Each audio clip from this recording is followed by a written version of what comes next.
जय हिंद दोस्तों, मैं दीपक सर आप सभी को आइडियल स्टडी पॉइंट में स्वागत करता हूं। और ये वीडियो आपके लिए लेकर आ गया हूं पार्ट 2 क्लास 10th के लिए साइंस सब्जेक्ट का केमिस्ट्री बुक से लेकर। ठीक है, और यही क्वेश्चन आपके एग्जाम में देखने को मिलेगा, तो ये शुरू से अंत तक जरूर देखिएगा। और इसको आप चाहेंगे तो वीडियो को पॉज करके अच्छी तरह से लिख लीजिए, एक नोट्स तैयार कर लीजिए, क्योंकि आपके पास सब टाइम कम है। ये तो इसी क्वेश्चन को, वही क्वेश्चन पढ़िए जो आपको एग्जाम में पूछा जाएगा। ठीक है, तो आपको टेंशन नहीं लेना है, बस मेरे साथ बने रहना है। आपको एकदम हर चीज़ दिया जाएगा जो आपको एग्जाम में आने वाले हैं। ठीक है, तो चलिए स्टार्ट करते हैं, शुरू से अंत तक देखते हैं। और पार्ट 1 नहीं देखे हैं तो उसको देख लीजिएगा पहले। फिजिक्स का भी मैंने 50 क्वेश्चन डाल दिया है। ठीक है, और इसका भी मैंने 50 और आपका बायो का भी 50 क्वेश्चन रहेगा लघु। और यही 150 क्वेश्चन को देख के जाना है, आपका लघु इसी में से रहेगा, आपको टेंशन नहीं लेना है। इसी तरह से मैं दीर्घ 10-10 क्वेश्चन डाल दूंगा फिजिक्स में, आपका फिजिक्स, केमिस्ट्री, बायो, और इतना ही करके आपको जाना है, थोड़ा सा भी टेंशन नहीं लेना है। तो चलिए देखते हैं, स्टार्ट करते हैं इसको। तो धातु क्रम क्या है, इसके विभिन्न चरणों को लिखे। तो देखिए, तो लिखा गया है कि अयस्क से धातुओं के निष्कर्षण एवं उनके विभिन्न अयस्कों से धातुओं के निष्कर्षण एवं उनके शोधन की प्रक्रिया धातु क्रम कहलाती है। तो धातु क्रम के परिभाषा आप समझ गए कि धातु क्रम क्या है भाई। तो बोला गया कि अयस्कों से धातुओं के निष्कर्षण एवं उनके शोधन की प्रक्रिया को धातु क्रम कहा जाता है। इनके विभिन्न चरण इस प्रकार है, जैसे गैंग हो गया, अयस्कों का सांद्रण हो गया, निस्तापन हो गया, भर्जन हो गया, गालक हो गया, है ना, धातुमल हो गया, परगलन हो गया, ये सब हो गया इसका चरण। आगे क्वेश्चन देखते हैं, प्लेटिनम, सोना, चांदी का उपयोग आभूषण बनाने में क्यों किया जाता है। ठीक है, ये रहा क्वेश्चन कि प्लेटिनम, सोना, चांदी, है ना, का उपयोग आभूषण बनाने में क्यों किया जाता है। यहाँ तक क्वेश्चन हो गया। अब चलिए आंसर देखिए यहाँ पे, क्योंकि प्लेटिनम हो, सोना हुआ, चाहे चांदी हुआ, ये चमकदार होते हैं ना, चमकदार धातुएं हैं, और ये संक्षारित भी नहीं होते हैं, इसलिए इसे आभूषण बनाने में प्रयोग किया जाता है, उपयोग किया जाता है। ऐसे लिख देना है। क्यों क्वेश्चन आएगा कि प्लेटिनम, सोना, चांदी का उपयोग आभूषण बनाने में क्यों किया जाता है, तो आपको कैसे लिखना है भाई, क्योंकि प्लेटिनम, सोना, चांदी ये सब चमकदार धातुएं होती हैं और ये संक्षारित भी नहीं होता है, इसलिए इसे हम आभूषण बनाने में उपयोग करते हैं। ऐसे आपको लिख देना है, अपनी भाषा में लिखना है, ताकि आपको मार्क्स भी अच्छी तरह से मिले। ठीक है, क्योंकि बोला जाता है ना, निर्देश में दिया हुआ रहता है कि विद्यार्थीगण यथासंभव अपने ही शब्दों में उत्तर दें, तो ऐसे ही आपको अपने शब्दों में ही उत्तर देना है। तो देखिए क्वेश्चन नंबर 28 देखिए, काफ़ी बार पूछा जा चुका है कि उदासीनीकरण अभिक्रिया क्या है, चाहे उदासीनीकरण क्या है, इसके 2 उदाहरण दे या 1 उदाहरण दे, ऐसे क्वेश्चन आएगा। तो आपको कैसे लिखना है, वह अभिक्रिया जिसमें कोई अम्ल किसी भस्म के साथ अभिक्रिया करके लवण तथा जल बनाता है, उदासीनीकरण अभिक्रिया कहलाती है। ऐसे लिख देना है आपको। ठीक है, वह अभिक्रिया जिसमें कोई अम्ल किसी भस्म के साथ अभिक्रिया करके लवण तथा जल बनाता है, उदासीनीकरण अभिक्रिया कहलाती है। जैसे में देखिए यहाँ पे उदाहरण मैंने लिया है, HCl NaOH यानी अम्ल और भस्म मिलकर लवण बनाया, NaCl और जल बनाया। ठीक है, एक और हमने उदाहरण लिया है कि H2SO4 क्या है भाई, सल्फ्यूरिक अम्ल है ना, और ये KOH ये भस्म हो गया, यहाँ से K2SO4 यहाँ पे लवण बन गया और यहाँ पे H2O जल बन गया। ठीक है, तो वह अभिक्रिया जिसमें कोई अम्ल किसी भस्म के साथ क्रिया करके लवण तथा जल बनाता है, उदासीनीकरण अभिक्रिया कहलाता है। ऐसे आपको लिख देना है। अगला क्वेश्चन, सूचक क्या है, 2 सूचकों के नाम बताएं। ये क्वेश्चन काफ़ी बार आ चुका है, तो आपको ऐसे बताना है कि वैसा रंजक जिनका अम्ल तथा भस्म द्वारा रंग परिवर्तन होता है, सूचक कहलाता है। सूचक के इस प्रकार 2 नाम है, हल्दी हो गया, चुकंदर हो गया, लाल गोभी का पत्ता हो गया, ये बहुत सारा चीज़ है, आपके एग्जाम में पूछे जाता है कि सूचक क्या है, 2 सूचकों के नाम बताइए। तो आप सूचक की परिभाषा बताइएगा कि वैसा रंजक जिनका अम्ल तथा भस्म द्वारा रंग में परिवर्तन होता है, सूचक कहलाता है। तो सूचक में उदाहरण में पूछा जाए तो हल्दी बताइएगा, चुकंदर बताइएगा, लाल गोभी का पत्ता बता दीजिएगा, ये सब बताना है। ठीक है, अगला क्वेश्चन है कि धातु और अधातु में अंतर लिखें। ये भी काफ़ी बार पूछा जा चुका है, तो आप बताएंगे कि धातु और अधातु में अंतर इस प्रकार है, एक तरफ धातु दूसरी तरफ अधातु लिखेंगे, और लिखेंगे कि यह विद्युत का सुचालक होता है, इसमें लिखेगा कि यह विद्युत का कुचालक होता है, इसमें चमक पाया जाता है, इसमें चमक नहीं पाया जाता है, ये तन होता है, ये तन नहीं होता है। ऐसे आपको लिख देना है, बहुत आसानी भाषा में आसानी से लिख सकते हैं कि धातु और अधातु में इस प्रकार अंतर है भाई। यह विद्युत का सुचालक होता है, यह विद्युत का कुचालक होता है, यह इसमें चमक पाया जाता है, इसमें चमक नहीं पाया जाता है, ये तन होता है, ये तन नहीं होता। ऐसे आपको एकदम सिंपल तरीका से लिख देना है, टेंशन नहीं लेना है। अगला क्वेश्चन, प्रतिस्थापन अभिक्रिया क्या है, ये भी काफ़ी बार पूछा जा चुका है एग्जाम पे। तो देखिए लिखा गया है कि वैसी रासायनिक अभिक्रिया जिसमें किसी यौगिक में उपस्थित किसी तत्व या तत्व प्रतिस्थापन दूसरे तत्व द्वारा होती है। मतलब कोई भी यौगिक हो, ठीक है, उसमें जो भी उपस्थित तत्व होंगे किसी दूसरे तत्व में क्या हो जाएंगे, तत्व द्वारा प्रतिस्थापन हो जाएगा ना, मतलब एक दूसरे में चेंजिंग हो जाएगा, उसी को प्रतिस्थापन अभिक्रिया कहा गया है। जैसे देखिए यहाँ पे Zn है और HCl हो गया, ठीक है, तो यहाँ पे ये मिल करके Zn और Cl मिल करके यहाँ ZnCl2 बनाया और H2 बना दिया, ठीक है ना। इस तरह से प्रतिस्थापन अभिक्रिया कहा जाएगा। ये उदाहरण हो गया। अगला क्वेश्चन देखिए, रावाकरण की अवस्था में वाशिंग सोडा एवं तूतिया का रासायनिक सूत्र लिखना है। तो सिंपल तरीका से आपको बताना है कि वाशिंग सोडा का, देखिए रावाकरण की अवस्था में वाशिंग सोडा का रासायनिक सूत्र क्या लिखा हुआ है कि CuSO4 × 5H2O। ये रावाकरण की अवस्था में वाशिंग सोडा का सूत्र काफ़ी बार पूछा जा चुका है, ये ऑब्जेक्टिव में भी पूछा जा चुका है, ठीक है ना। इसको देख लीजिएगा, CuSO4 5H2O। और तूतिया का रासायनिक सूत्र क्या होता है, CuSO4 5H2O। मतलब ये दोनों सेम ही है चीज़, ठीक है ना, तो सेम ही चीज़ है। तूतिया का पूछे या फिर आपको कौन सी का पूछे, वाशिंग सोडा का पूछे, इस तरह से आपको बताना। अगला देखते हैं भाई, अगला देखते हैं, हीरा और ग्रेफाइट में कोई 3 अंतर बताएं। तो हीरा और ग्रेफाइट में अंतर इस प्रकार लिखा गया है। देखिए हीरा और ग्रेफाइट दो भागों में बांट देना है। एक तरफ लिखना है हीरा क्या होता है भाई, तो यह कठोर होता है, बताना है आपको कि यह कठोर होता है और यह मुलायम होता है, ठीक है ना। ऐसे आपको बताना है कि यह कठोर होता है, यह मुलायम होता है। यह विद्युत का कुचालक होता है, यह विद्युत का सुचालक होता है। यह आभूषण बनाने के निर्माण में काम आता है, यह आभूषण बनाने के निर्माण में काम नहीं आता। ऐसे आपको बता देना है हीरा और ग्रेफाइट में अंतर।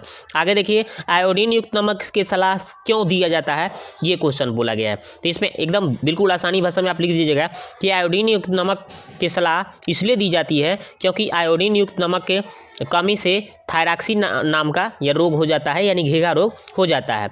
इसलिए आयोडीन युक्त नमक का उपयोग करने से ऐसा रोग नहीं होता है, इसलिए हम लोग आयोडीन युक्त नमक का उपयोग करते हैं, चाहे हमें सलाह दिया जाता है। लिखा जाएगा कि आयोडीन युक्त नमक के कमी के सलाह इसलिए दिया जाता है क्योंकि आयोडीन युक्त नमक के कमी के कारण थायरॉक्सिन यानी घेघा रोग इसके कमी से हो सकता है, इसलिए हमें आयोडीन युक्त नमक का सलाह दिया जाता है। पर्यावरण मित्र के लिए आप अपनी आदतों में कौन सी परिवर्तन ला सकते हैं। देखिए, तो इसमें अच्छी तरह से आपको बताना है कि पर्यावरण मित्र के लिए हमें अपनी आदतों में निम्न प्रकार से परिवर्तन ला सकते हैं। पहला 1 नंबर कि अधिक से अधिक पेड़ लगाएंगे हम, पेड़ लगाकर हरे पेड़ पौधे को न काट कर। तीसरा, हम इधर उधर कूड़े कचरे को न फेंक कर। और चौथा है कि पॉलीथीन के स्थान पर कपड़े का थैला का प्रयोग करके, ठीक है। तो ये हम इस तरह से पर्यावरण मित्र को बना सकते हैं, पर्यावरण को मित्र बना सकते हैं, पर्यावरण के लिए कुछ अच्छा कर सकते हैं। अगला क्वेश्चन है, किण्वन की क्रिया क्या है, इसमें से कौन सी गैस निकलती है। तो किण्वन के बारे में पूछा गया है, तो अच्छी तरह से आपको बताना है कि सूक्ष्म जीवों के द्वारा संबंधित कार्बनिक यौगिकों के धीरे धीरे अपघटित होने की प्रक्रिया को किण्वन कहा गया है। मतलब एक कार्बनिक यौगिक बड़ा सा रहता है और छोटे छोटे जीव जो होता है, सूक्ष्म जीव जो होता है, उस कार्बनिक यौगिकों को छोटा छोटा काट कर टुकड़ा बना देता है, यानी अपघटित कर देता है, और इसी प्रक्रिया को किण्वन कहा गया है। और किण्वन से क्या होता है, कार्बन डाइऑक्साइड गैस निकलती है, ये आपको याद करना है भाई। आगे देखते हैं,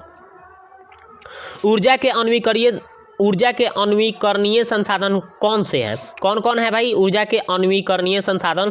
तो ऊर्जा के अन्वीकरणीय संसाधन इस प्रकार है, जैसे कोयला हो गया, पेट्रोलियम हो गया, ये आपका प्राकृतिक गैस हो गया। ये सब ऐसा चीज़ है ना, ये सब ऐसा संसाधन है जो लाइफ में एक ना एक दिन ये ख़त्म हो जाएगा, यानी समाप्त होने वाला चीज़ है। एक बार हम इसका यूज कर देंगे तो फिर से इसका यूज नहीं कर सकते, ये समाप्त होने वाला चीज़ है, इसलिए इसे ऊर्जा का अन्वीकरणीय संसाधन कहा गया है।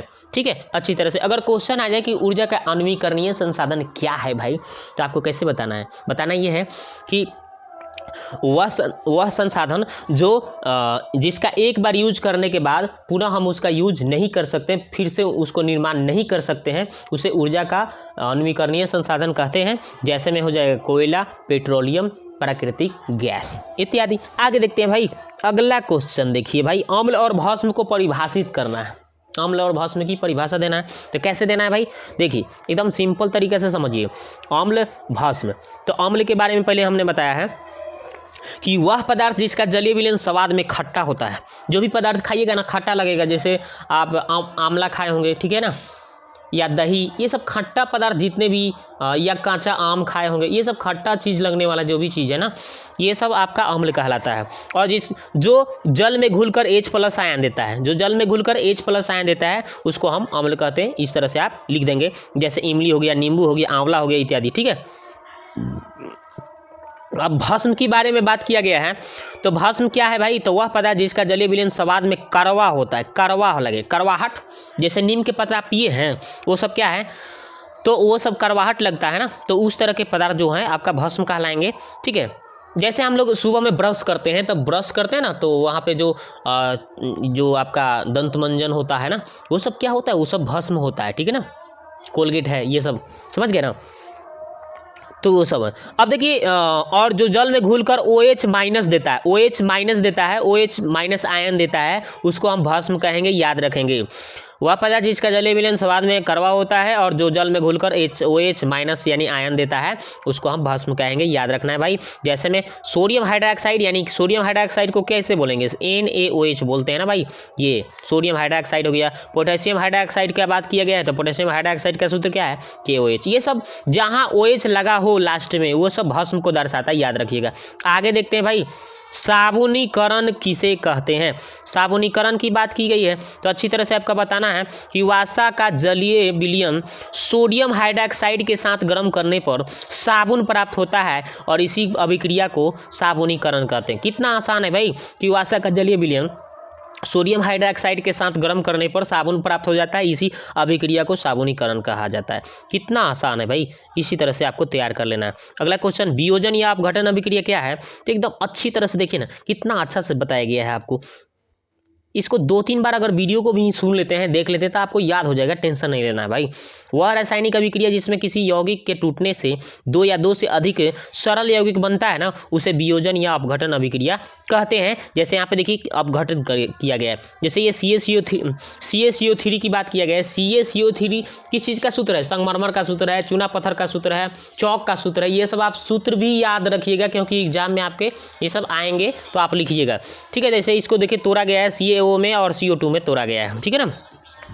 तो इस तरह से आपको तोड़ देना है। जो टूटता है ना, एक बड़ा सा यौगिक जो होगा, छोटे छोटे अणुओं में, छोटे छोटे यौगिकों में टूट जाए, ठीक है ना, उसको हम कहेंगे वियोजन या अपघटन अभिक्रिया, ठीक है। वह रासायनिक अभिक्रिया जिसमें बड़ा सा यौगिक, चाहे किसी यौगिक के टूटने से 2 या 2 से अधिक सरल यौगिक बन जाते हैं, मैंने 2 से अधिक बन जाता है, चाहे दुइयों को बन जाता है, उसी को हम लोग वियोजन या अपघटन अभिक्रिया कहते हैं। जैसे में यहाँ रिएक्शन दिया गया है, आप देख लीजिए। आगे देखिए, मैंडलीफ की आवर्त सारणी तैयार करने के लिए कौन सा मापदंड अपनाया गया, तो देखिए मैंडलीफ महोदय के बारे में आप सुने होंगे, तो इन्होंने अपना कुछ मापदंड तैयार किया है अपना आवर्त सारणी बनाने में। तो देखिए जो इस प्रकार है, हम बता रहे हैं आपको, देखिए तो इसका आंसर देखिए क्या बताया गया है कि मैंडलीफ ने अपनी आवर्त सारणी को तैयार करने में के लिए निम्न मापदंड को अपनाया है। पहला है, तत्वों को उनके बढ़ते हुए परमाणु द्रव्यमान के क्रम में सजाया। सबसे पहले क्या किया, जो तत्व होते हैं ना, उसके बढ़ते हुए परमाणु द्रव्यमान के क्रम में सजाया, ठीक है। उसके बाद में दूसरा बात बताया है इन्होंने कि समान गुण वाले तत्वों को एक समूह में रखा है, ये दूसरा बात हो गया। और तीसरा बात इन्होंने क्या किया है कि तत्वों के ऑक्साइडों तथा हाइड्राइडों को अणुसूत्रों को आधार मानकर वर्गीकृत किया है। तो इन्होंने ये सब काम किया है, ठीक है। तो इस तरह से अपना मापदंड आवर्त सारणी में मैंडलीफ ने अपनाया है। आगे देखते हैं भाई, मैंडलीफ के आवर्त सारणी के विसंगतियों को लिखें। ये भी बहुत बार पूछा जा चुका है एग्जाम में। तो इन्होंने देखिए इस प्रकार है कि मैंडलीफ के आवर्त सारणी में विसंगतियाँ इस प्रकार है, दोष इस प्रकार है, विसंगति यानी कि दोष इस प्रकार है। पहला 1 नंबर, ये हाइड्रोजन का स्थान निर्धारित नहीं है, ये हाइड्रोजन का स्थान इन्होंने निर्धारित नहीं किया, ये इनका एक दोष हो गया। दूसरा है कि समस्थानिकों का कोई वर्णन नहीं किया गया है, यानी समस्थानिक के बारे में इन्होंने कुछ नहीं बताया, ये भी इनका दोष हो गया। उसके बाद में तीसरा बात बताया गया है कि कई स्थानों पर तत्वों के परमाणु भार गलत क्रम देखने को मिल गया, कई स्थान पर देखा गया तब तत्वों के परमाणु भार गलत क्रम मिल गया, ठीक है ना। ये सब इनका आवर्त सारणी में दोष है मैंडलीफ के, यानी विसंगतियाँ हैं। 43 नंबर क्वेश्चन देखिए कि अम्ल एवं क्षारक के बीच होने वाली अभिक्रिया का एक रासायनिक समीकरण लिखना।